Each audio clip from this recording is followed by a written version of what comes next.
ఈరోజు నిజంగా ఆర్టీసీ కార్మికులు సమ్మె ప్రారంభించి 2 రోజులైంది. రమేష్ ఇప్పుడు గుర్తు చేసింది. దురదృష్టం ఏంటంటే నిన్నటి రోజు 3 డ్రైవర్లు ఆత్మహత్యా ప్రయత్నం చేశారు. దాంట్లో వరంగల్ సంబంధించినటువంటి శంకర్ గౌడ్ ఆత్మ బలిదానం చేసుకున్న విషయం చాలా బాధ కలిగించే విషయం. వారికి వెలుగొండ మండల్ బీఆర్ఎస్ పార్టీ పక్షాన అశ్రు నివాళులు తెలియజేస్తూ ఒకటే చెప్తున్నాం, ఆర్టీసీ కార్మికులు మీరు వేరు కాదు, తెలంగాణలో మీరు సమాజంలో అంతర్భాగమే, మీ వెంట తెలంగాణ సమాజం అంతా ఉంటుంది. దయచేసి ఆత్మ బలిదానం వద్దు. తెలంగాణ సమాజం మొత్తం కూడా మీ వెంట ఉంది. పోరాడదాం, మన హక్కులు సాధించుకుందాం. ఈ సందర్భంగా తెలియజేస్తాం. ముఖ్యంగా ఈరోజు ఈ ప్రెస్ మీట్ ఉద్దేశం చాలా స్పష్టంగా మా అధ్యక్షులు చెప్పింది, వాళ్ళందరూ కూడా చాలా స్పష్టంగా చెప్పింది. దయచేసి మీకు విజ్ఞప్తి ఏంటంటే అబద్ధానికి నోరెక్కువ, నిజం కడప దాటక ముందుకే అబద్ధం అంగిలా చేసుకొని ప్రపంచం అంతా తిరిగి వచ్చినట్టుగా ఇవాళ చాలా స్పష్టంగా కనపడుతుంది. 3 సంవత్సరాలుగా తెలిసినోడు తెలవనోడు, ఇంతోడు అంతోడు కాళేశ్వరం మీద ఇష్టం వచ్చినట్టు మాట్లాడింది. దయచేసి మీకు విజ్ఞప్తి ఏంటంటే మీరు కూడా తెలంగాణ బిడ్డలుగా, తెలంగాణ రాష్ట్ర సాధన పోరాటంలో జర్నలిస్ట్గా మీ పాత్ర మాకు తెలుసు. మనందరి మీద బాధ్యత ఉన్నది. వాస్తవాలు ప్రజలకు చెప్పాల్సిన అవసరం ఉంది. కాబట్టి దయచేసి ఈ విషయాలు ప్రజల దగ్గర తీసుకుపోవాలని విజ్ఞప్తి చేస్తాం. ముఖ్యంగా నిన్నగాక మొన్ననే హైకోర్టు సర్వోన్నత న్యాయస్థానం ఒక అద్భుతమైన ఒక తీర్పునిచ్చింది. 3 సంవత్సరాలుగా కాంగ్రెస్ బీజేపీ పార్టీలు కూడబలుకొని కాళేశ్వరం ప్రాజెక్టు మీద చేసినటువంటి అసత్య ప్రచారం కానీ, కేసీఆర్ గారి మీద బురద జల్లాలే బదలాం చేయాలనేటువంటి ఉద్దేశంతో చేసినటువంటి పీసీ ఘోష్ కమిషన్ రిపోర్ట్ కానీ ఇవాళ మనకందరూ తెలుసు. హైకోర్టు సింపుల్గా తీసుకుపోయి చెత్తబుట్టలు వేసింది. చాలా సింపుల్గా తీసుకుపోయి చెత్తబుట్టలు వేసింది. విచారణ తీరే చాలా దుర్మార్గంగా ఉన్నది. విచారణ జరిగిన తీరు ఏదైతే ఉన్నదో అది కనీసం సహజ న్యాయ సూత్రాలను కూడా పాటించలేదు. ఉదాహరణకి మనకందరూ తెలుసు, ఎవరైనా ఒక ఆరోపణ చేస్తే పెద్ద మనిషి అనేటువంటి పిలిచి ఏం చేస్తారంటే, అయ్యా నీ మీదకి పలానా ఆరోపణలు వచ్చినాయి, పలానా వాళ్ళు చేసిండ్రు అని చెప్పాలి అని 8C అని ఒక నోటీస్ ఇవ్వాలి, 8B అని ఒక నోటీస్ ఇవ్వాలి. కానీ కేసీఆర్ గారికి, హరీష్ రావు గారికి నీ మీద ఈ ఆరోపణలు చేసిన అనేటువంటి 8B అనేటువంటి నోటీసు కూడా ఇవ్వలేదు. ఆ తర్వాత ఆయన వివరణ ఇచ్చుకునే అవకాశమే కాదు, నా మీద ఆరోపణ చేసినోడిని క్రాస్ ఎగ్జామ్ చేసే అవకాశం కూడా వాళ్ళకి ఇవ్వాలి. దాన్ని 8C అంటారు.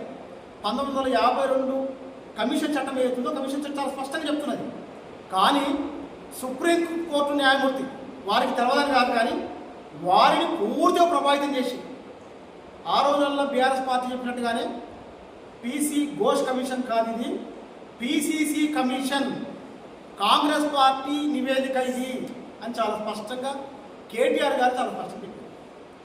ఈ రిపోర్టుని అసెంబ్లీలో పెట్టినప్పుడే హరీష్ రావు గారు చాలా స్పష్టంగా చెప్పారు అసెంబ్లీలో. ప్రపంచమంతా చూస్తుంటే ఈ 650 పేజీల నివేదిక ఏదైతే పీసీ ఘోష్ కమిషన్ ఇచ్చిందో, మీరు నాకు సమయం ఇవ్వండి, ప్రతి అక్షరానికి సమాధానం చెప్తాని ఆ రోజే యావత్తు తెలంగాణ సమాజాన్ని మొత్తం కూడా దాంట్లో ఉన్నవి మొత్తం కూడా అబద్ధాలను విద్యార్థులను చేసిన విషయం కూడా తెలంగాణ సమాజం అంతా చూసింది. కానీ వాళ్ళ ఎంత దుర్మార్గం అంటే 3 సంవత్సరాలు ఎంతటి దాడి చేసింది కాళేశ్వరం ప్రాజెక్టు మీద, ఎంతటి అసత్య ప్రచారం చేసింది, ఎంత చెత్త మాట్లాడింది. ఇవాళ ఒక అబద్ధం మీద నిజం నిప్పులాంటిది అంటారు పెద్ద మనుషులు. నిజం నిప్పు అయితే అబద్ధాన్ని కాలుస్తూ నిటారుగా నిలబడేది వాళ్ళ కాళేశ్వరం ప్రాజెక్టు. ఈ తీర్పు ద్వారా చెంప చెలమనిపించుడు కాదు, కాళేశ్వరం మీద తెలంగాణ మీద దుష్ప్రచారం చేస్తున్నామని వంగబెట్టి కర్రుగాల్చి బాధ పెట్టేట్టున్నది ఈ తీర్పు. ఇలా అర్థమైపోయింది కదా. ఇంత అయిపోయిన తర్వాత కూడా నిన్న కుంభం అనిల్ కుమార్ రెడ్డి గారు పోచంపిల్ల మాట్లాడుతూ పీసీ ఘోష్ కమిషన్ లేదా హైకోర్టు తీర్పట దీనికి అనుకూలంగా ఇచ్చినాడు. మరి వారికి నిజంగా అట్లే అర్థమవుతుంది, ఎందుకంటే వారు అట్లే ఉంటారు కాబట్టి వారికి అట్లే అర్థమవుతుంది. మీరు బాధ్యతగా వ్యవహరించాలి. ఇష్టారీతిని మాట్లాడు. అనిల్ కుమార్ రెడ్డి గారు అయితే చెప్పాల్సిన అవసరం లేదు. సరే రోజో రెండో మూడు రీల్ చేసుకుంటూ తిరుగుతుంటాడు. దానికి తోడు మైకు కనిపిస్తే పాపం, మైకు కనిపిస్తే పాపం అసత్యాలు అబద్ధాలు రొమ్మం తీసుకొని మాట్లాడుతుంటాడు. నేను ఏమంటున్నానంటే, ఈ ప్రజలు ఎంతో నమ్మకంతో నీకు అవకాశం ఇచ్చాడు, బాధ్యత వ్యవహరించాలి కదా. అలవోకగా అబద్ధాలు ఆడిస్తాడు. కాళేశ్వరం ప్రాజెక్టు కూలిపోయిందని, కాళేశ్వరం ప్రాజెక్టు కొట్టకపోయిందని, 1,00,000 కోట్ల అవినీతి జరిగిందని, గంగల పోషిడని. ఒకసారి ఇంత దుర్మార్గం అంటే భోగి వేదికగా మాట్లాడుతున్నది. నిన్న 3 బ్యారేజీలు అంటే సొరంగాలు పడ్డాయట. ఈయన పోయి ఆ సొరంగాల దగ్గర చూసి వచ్చినట్టుగా చెప్తుంది. బాధ్యత రాహిత్యమా ఇట్లా మాట్లాడొచ్చా? ఇష్టం వచ్చినట్టు మాట్లాడు. నిన్న మనం చూసినాం, రేవంత్ రెడ్డి గారు మొన్ననే మేడిగడ్డ జీవన్ రెడ్డి గారి చేరిక సందర్భంగా జగిత్యాల నుంచి జైత్రయాత్ర బీఆర్ఎస్ పార్టీ కూడా ఒకే గొంతుకుతో మాట్లాడుతున్నారు. ఇవాళ వీళ్ళకి ఏం సమాధానం చెప్తారు? కోర్టు చాలా స్పష్టంగా చెప్పింది కదా, విచారణ జరపాల్సిన తీరులో జరపలేదు. ఈ కమిషన్ ఏదైతే రిపోర్ట్ ఉందో, ఈ రిపోర్ట్ చెత్తపుట్టలు వేయడం తప్ప ఇంకొక మార్గం లేదని చాలా స్పష్టంగా తేల్చి చెప్పింది.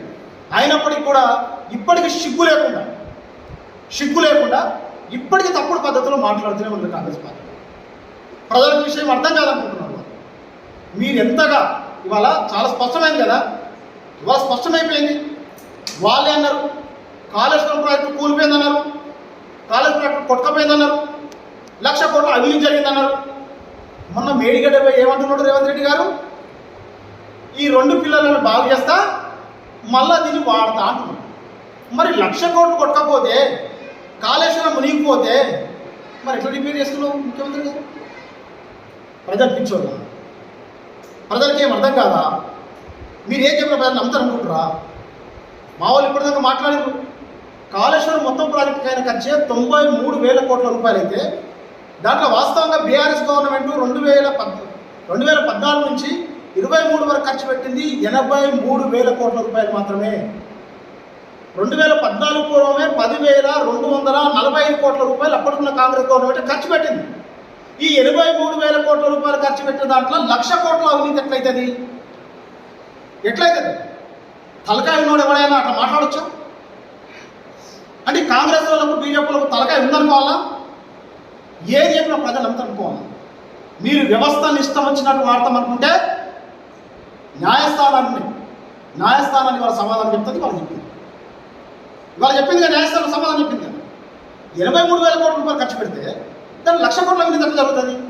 ఇంకో మాట అడుగుతుంది. కాళేశ్వరం ప్రాజెక్ట్ అంటే ఇవాళ జరిగింది ఏంది? మేడిగడ్డలో 87 పిల్లర్లు ఉన్నాయి. మేడిగడ్డకు 3,800 కోట్ల రూపాయలు ఖర్చు అయ్యింది. దానికి అయింది ఎంత? ఒక బ్యారేజీలో 2 పిల్లర్లు కుంగిపోయింది. 2 పిల్లర్లు కుంగిపోతే అయితే ఒక బ్లాక్ మొత్తం తీసేసినా కూడా అయ్యే ఖర్చు 400 కోట్ల రూపాయలు ఖర్చు అవుతుంది. దీనికి 1,00,000 కోట్లు ఎట్లా జరిగింది? 1,00,000 కోట్లు ఎట్లా గంగలు కలిసినట్టు?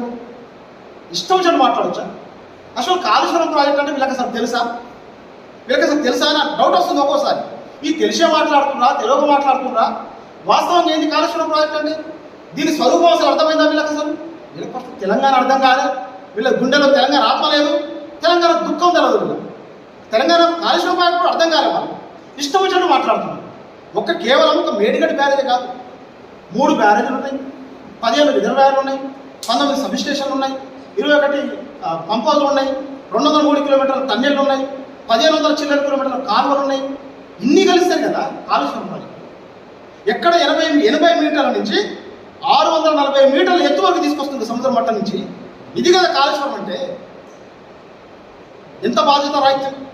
మేము అడుగుతున్నాం, జర్నలిస్ట్ మిత్రులారా, మీరు కూడా ఈ ప్రాంత బిడ్డలే.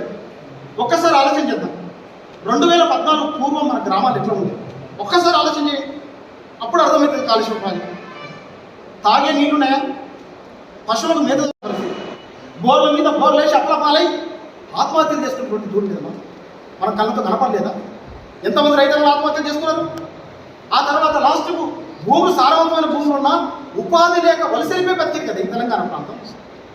ఇట్లాంటి దగ్గర కదా అపర భగీరథుడు కేసీఆర్ గారు దీక్షా సంకల్పంతో గోదావరి నుంచి 680 మీటర్ల ఎత్తుకు నీళ్లు తీసుకొని వస్తే కన్నులు చూడలే గుడ్డలు ఇవాళ కాంగ్రెస్ బీజేపీ పార్టీ మాకు ఇవాళ చెప్పిన మనలో మాట్లాడినట్టుగా ఇక్కడ వెలుగొండ మండలం బస్వపురం నుంచి వెలుగొండ మండలం బునియాది చెల్లకు నీళ్ళు వస్తే కూడా ఈ నీళ్లు కాళేశ్వరం నీళ్ళు కావాలంటారు. ఎట్లా వచ్చింది కాళేశ్వరం ఈ నీళ్ళు?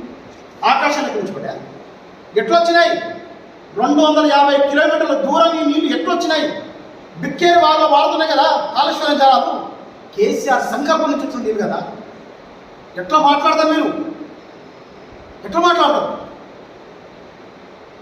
ఇంకొక పెద్ద మేధావి ఉన్నాడు. వారికి ఓట్లేసిన ప్రజలు తప్ప ప్రపంచం మొత్తం గురించి మాట్లాడుతున్నారు. ఎవరు? మన భువనగిరి ఎంపీ చామల కిరణ్ కుమార్ రెడ్డి గారు. వాళ్ళు ఓట్లేసిన ప్రజల గురించి ఆయన మాట్లాడేప్పుడు కూడా వాళ్ళ గురించి మాట్లాడి నేను చూడలే. రోజు ప్రపంచం మొత్తం గురించి మాట్లాడుతున్నారు. ఆయన మాట్లాడే విషయాన్ని జాగ్రత్త ఒకసారి చూద్దాం. నిన్ననే ప్రెస్ మీట్ పెట్టి మాట్లాడారు. ఏం మాట్లాడి ప్రెస్ మీట్ పెట్టి మాట్లాడంటే కాళేశ్వరానికి మళ్ళా సిగ్గుండదు. ఎందుకంటే పార్లమెంట్ సభ్యులు మీరు అన్ని గౌరవం ఉండాలి మాకు. కానీ మీరు తెలంగాణ మీద దాడి చేసిన, కేసీఆర్ మీద దాడి చేసిన, హరీష్ రావు మీద దాడి చేసిన, ఎన్ని రకాల బదనాలు చేసినా తట్టుకున్నాం. ఇవాళ ఈ తెలంగాణకు సంబంధించినటువంటి జీవధార, ప్రాణకోటికి జీవధార నీళ్ళైతే తెలంగాణకు ప్రాణధార కాళేశ్వరం ప్రాజెక్టు. ఇట్లాంటి కాళేశ్వరం ప్రాజెక్టు మీద ఇష్టాలీగా మాట్లాడుతుంది. ఆయన ఏం మాట్లాడతారంటే దీనికి గుండెకాయనట మేడిగడ్డ, కాళేశ్వరం ప్రాజెక్టుకు గుండెకాయ మేడిగడ్డ. ఈ మేడిగడ్డ కుండిపోతే గుండె అయిపోయినట్టే కదా. గుండె అయిపోయాక హరీష్ రావు అంటున్నాడు ఇది పని చేస్తుంది, అది పని చేస్తుంది, ఇది పని చేస్తున్నా అంటున్నాడు. గుండె అయిపోయాక ఏమైనా మంచి బతుకుతాడా? మనిషి అనేటువంటి ఉదాహరణ చెప్తున్నా. అని గుండె ఉంటుంది, గుండె అయిపోయింది అయిపోయినప్పుడు చచ్చిపోయినట్టే కదా అంటున్నాడు. మాకు తెలిసిన తెలివి అయితే మనిషి చచ్చిపోతే కాలు చేతులు ఆడు, మనిషి చచ్చిపోతే కన్ను పనిచేయవు, చూడు పనిచేయవు. మరి కాళేశ్వరానికి బస్వపురం పనిచేస్తుంది, మల్లన్న సాగర్ పనిచేస్తుంది, మన అన్ని రకాల టన్నెలు పనిచేస్తున్నాయి, పంపోజు అన్నీ పనిచేస్తున్నాయి. అన్నీ పనిచేసిన మేడిగడ్డ మాత్రం గుండెకాయనట. అది అయిపోయిన చోట చచ్చిపోయింది. సరే నీ మాట ప్రకారం ఒకరు చచ్చిపోయింది అనుకుంటాం. ఓకే చచ్చిపోయింది అనుకున్నాం. మరి చచ్చిపోయిన ప్రాజెక్టుని లేపుతందుకు రేవంత్ రెడ్డి ఎందుకు వచ్చి నాకు రిపేర్ చేసి బాగు చేస్తాను? ఆడికి వచ్చి అది రిపేర్ చేస్తాడు, బాగా అవుతాడు. మరి చచ్చిపోయిందని బాగా అవుతుంది. నిజమే కాంగ్రెస్ ఇంత పెద్ద అమరం మీద అంటే ఎవరైనా చచ్చిపోయిన వాళ్ళు ఉంటే ఈ కాంగ్రెస్ వాళ్ళ దగ్గర పంపాలి, లేపుతారు చచ్చిపోయిన వాళ్ళు. అంటే మీరు ఏది మాట్లాడినా నడుస్తుందా? ఏది మాట్లాడినా ఎట్లా మాట్లాడినా నడుస్తుందా? తెలంగాణ సమాజం మిమ్మల్ని క్షమించదు. మీరు ఏ కాళేశ్వరంతో అయితే తప్పుడు ప్రచారం చేసి ఒక గొప్ప నాయకుని ప్రజలకు దూరం చేయగలిగినరు, ఒక దార్శనికుని దూరం చేయగలిగినరు, ఇవాళ అదే కాళేశ్వరం ప్రాజెక్టు మీ మెడలకు చుట్టుకుంది. ఇప్పటికైనా మీరు చంపలేసుకోండి, ప్రజలకు క్షమాపణ చెప్పండి. ఇప్పటికైనా ఎన్డీఎస్ఏ చెప్పినట్టుగా వెంటనే మేడిగడ్డ మరమ్మతు చేసి ఇవాళ నీళ్ళు ఇవ్వండి. ఆయన కూడా ఎందుకు ఇస్తుంది తెలుసా? దానితో కథ ఉంది. సూపర్ ఎలినో వస్తున్నది. సూపర్ ఎలినోలో అసలు ఎట్లాంటి కరువు రాబోతున్నది అంటే నీళ్ళు దొరికే పరిస్థితి లేని ఒక వాతావరణం రాబోతుంది. కేసీఆర్ గారు ఒక మాట అన్నారు, కరువుని దేశంలో ఎక్కడ కరువు వచ్చినా తెలంగాణలో కరువు ఉండదు, కరువును పారదోలదే కాళేశ్వరం చెప్పిండు. అదే కాళేశ్వరం దిక్కై కాళేశ్వరం కాళ్ళకాడు రేవంత్, అదే కాళేశ్వరం దిక్కై. కాబట్టి ఇప్పటికైనా బాగా చేసి నీళ్ళు ఇవ్వాలని చెప్పేసి విజ్ఞప్తిస్తాను. ఇంకొకరి గురించి మాట్లాడే సందర్భంగా ఇంకొకరి గురించి ఆయన కోదండరాం సార్, తెలంగాణ సమాజంలో అత్యంత పలుకుబడినటువంటి నాయకుడు కోదండరాం సార్. మొత్తం తెలంగాణ ఉద్యమాన్ని జేఏసీ నాయకత్వం వహించి నడిపించిన ఆయన ఏం మాట్లాడుతున్నాడు చూసుకుంటే విధంగా అంటే ఒక్కోసారి ఒక మనిషికి ఈర్ష్య, అసూయ, ద్వేషం ఉంటాయి. ఎట్లా పతనం అవుతారో ఆయన కేసీఆర్ మీద ఈర్ష్యం పెట్టుకోండి, ద్వేషాన్ని పెట్టుకోండి. కడుపు నిండా విషయం అయిపోయింది. అది ఆ విషయం పెట్టుకొని లాస్ట్కి ఎట్లా పతనం అవుతారో కోదండరాం సార్ అంటే చరిత్రలో మిగిలిపోతాం. ఓ విషయంతో పతనమైన వాడికి కోదండరాం సార్.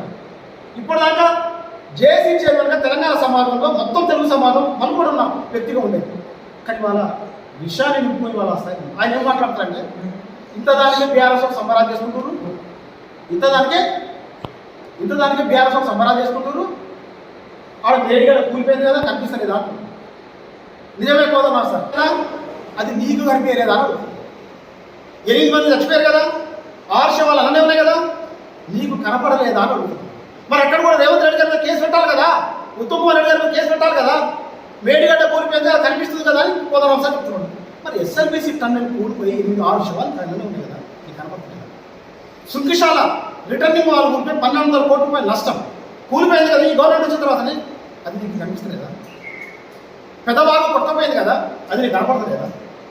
కనపడతలేదు ఇవన్నీ దగ్గరికి ఎందుకో ఎన్డీఆర్ఎస్ రాదు. వీటి గురించి పోదాం అసలు మాట్లాడు.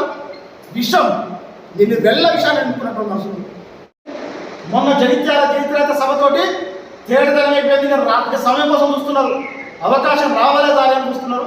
అయ్యా కుంభం అనిల్ రెడ్డి గారు, మీ ప్రభుత్వం మళ్ళీ వచ్చేది లేదు. నేను ఆయన ఇస్తున్నాడు చెప్తున్నాడు. మళ్ళీ ఆయనకి ప్రభుత్వం వచ్చేది లేదు, నువ్వు గెలిచేది లేదు. నువ్వు ఒక్కసారి ఏదో కావాలనుకున్నావు అయ్యో, నువ్వు నోరు తెరిస్తే అబద్ధాలు మాట్లాడుతున్నావు. ఎందుకంటే మా ఎమ్మెల్యే ఊకంటే బాగుండదు కదా మేము ఊకుంటున్నాం. ఇక్కడ కేసీపీఎల్ మీటింగ్ కాడ మాట్లాడుతున్నాడ. ఏం చేయాలి? కేసీఆర్ అప్పు చేసిపోయిండు. అప్పు చేసిపోతే 6,000 కోట్ల రూపాయలు మీటింగ్ కట్టాల్సి వస్తుంది. నిలబడతావు ఈ మాట మీద? నేను పూర్తిగా శాశ్వతంగా రాజకీయాలు తెలుస్తాను. ఇక నీకు నేను చాలా చూస్తాను కానీ నీ తరపున నీ ఎవరి కూడా ఉంటే వాడిని పంపించి కట్టాలి. 6,000 కోట్ల రూపాయలు నెలకు మించి కడుతున్నాడు కదా. నువ్వు రుజువు చేస్తే మొత్తం మీద రాజకీయాలు తీసుకుపోయి మాట్లాడొచ్చా? ఇట్లా నోటికి వచ్చినట్టు పని చేయి. నువ్వు నోటికి వచ్చినట్టు మాట్లాడు. నువ్వు అబద్ధాలు మాట్లాడకపోతే మేము నిజాలు మాట్లాడాల్సి వస్తున్నాం. ఖచ్చితంగా నిజాలు మాట్లాడు. ఇప్పటిదాకా నీ 6 గ్యారెంటీ ముందు మాట్లాడతాయేమో. ఇప్పటిదాకా నువ్వు మాట ఇచ్చి ఎన్నికలప్పుడు ఏ మాటలు అయితే ఇచ్చినామో దాని నుంచి మొదలు పెడతావు, అవి కూడా మొదలు పెడతావు. కానీ అడ్డగోలుగా కేసీఆర్ మీద కాళేశ్వరం ప్రాజెక్టు మీద మాట్లాడితే మాత్రం మేము ఎవరైనా కూడా చూసుకుంటూ కూర్చోవలసిన సందర్భంగా గుర్తు చేస్తున్నాం. ఇప్పటికీ నీ బాధ్యత ప్రజలు ఏ నమ్మకంతో నీకు అవకాశం ఇచ్చిందో ఆ నమ్మకాన్ని నిలబెట్టుకొని పనిచేస్తామని చెప్పేసి ఆశిస్తున్నాం. మీరందరూ కూడా మళ్ళీ ఈ కాళేశ్వరం మేడిగడ్డ ప్రాజెక్టు పూర్తి చేయాలి, వెంటనే నీళ్ళు తీసుకురావాలని చెప్పేసి మిమ్మల్ని డిమాండ్ కూడా చేస్తా ఉన్నాం. మీరు వినకపోతే ప్రజలు తొందరలోనే మిమ్మల్ని గ్రామాలలో కూడా రానియని సందర్భం చేస్తారు. జై తెలంగాణ.